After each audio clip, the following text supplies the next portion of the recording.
And I want to encourage you, because the benefits are that our hearts don't get fouled up with wrong motives. Oh, I've seen it in times past. And I've seen it where somebody served in whatever capacity here or there, and there's a change or something, and they get all upset. And I wish I could say I wasn't shocked. I've seen it in days gone by, and I'm just amazed. And I want to whisper to them, like the Holy Spirit whispered to me, who were you doing it for in the first place? Who were you doing it for in the first place? As I've said through this portion of the message here, the bottom line comes to this. If nobody knew it, would you do it? That's the antidote to standing on the soapbox and saying, look at me.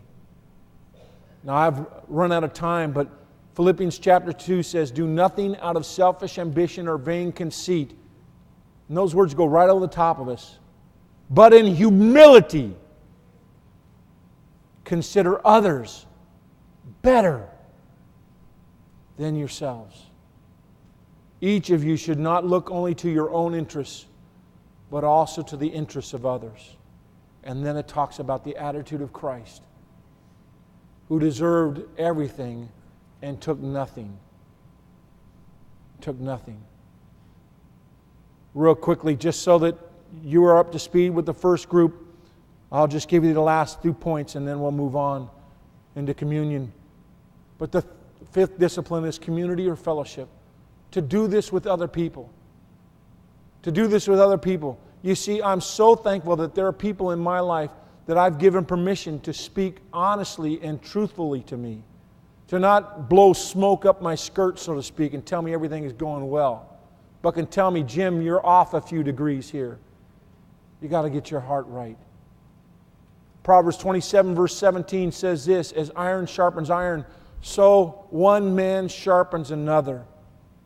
You see, we all need to be known, and we all need to know. We all need to be loved, but we all need to be loving to others. We all need to be served, and we all need to serve others. And the last thing is we got to learn how to celebrate. That's why New Year's Eve was such a great thing. Linda Jackson led us in some great worship songs, and we celebrated and banged our hands together. And a Christian comedian just got us laughing. And it reminded me what Proverbs said, a merry heart doeth good like a medicine. I've said it before, as Christians, we should be the happiest people on the planet, because we know that no matter how bad it gets, it's always going to get better. Why? Because we have a God who promises to walk with us through the valley of the shadow of death. We need to learn how to celebrate.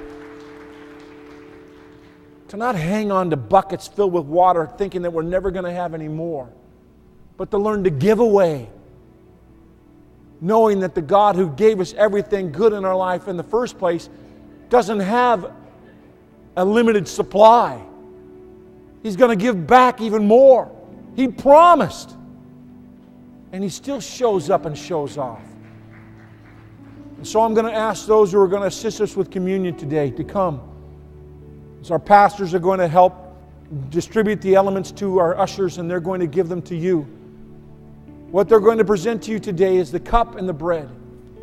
And again, this is one of those moments. This is a moment of remembrance. It's a discipline that we as a church engage in. That every month we gather together on the first Sunday of the month and we remember the sacrifice that Jesus did for us. That He gave His best for us. He didn't give us what was convenient for Him. He gave His best. And you know what? He has the right to demand our best. He has the right to say, do for me what I've done for you. Be a blessing to others. And then we see life in all of its fullness. We experience it. If you want life in 2014, if you don't want to just exist, then do these disciplines. Take the private lessons. Apply them in your life. Commit yourself to it. and God will bless you.